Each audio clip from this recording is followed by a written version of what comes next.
Nasib malang dialami keluarga Cahyo Yulianto yang harus menjalani hidup dengan segala keterbatasan. Ia dan keluarganya menjadi tunawisma dan terpaksa tidur bawah meja lapak tempat dia berjualan layaknya angkringan atau hik di depan SMPN 3 Kartasura. Tepatnya di Jalan Raya Solo Semarang di Kelurahan Kertonatan, Kecamatan Kartasura, Kabupaten Sukoharjo. Lapak tersebut hanya beratapkan terpal, yang dijadikan tempat tinggal Cahyo, bersama istrinya Wiwin Haryati, dan 10 orang anaknya.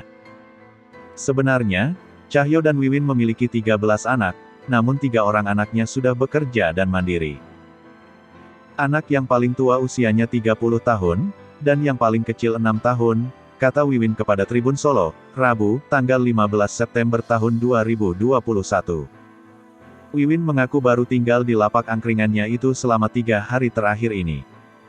Pasalnya, ia dan keluarga sudah tidak mampu untuk menyewa kamar kos.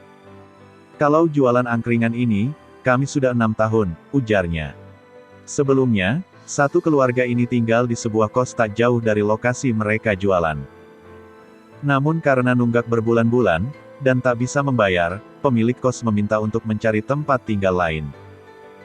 Kalau ada uang buat bayar kos, kalau bulan depan gak bisa bayar ya tinggal di sini lagi, lapak jualannya, jelasnya. Wiwin sebenarnya tidak nyaman tinggal di lapak miliknya itu, apalagi dia bersama 10 orang anaknya. Namun, karena keadaan ekonomi yang tidak memungkinkan, ia terpaksa menjalani hal itu.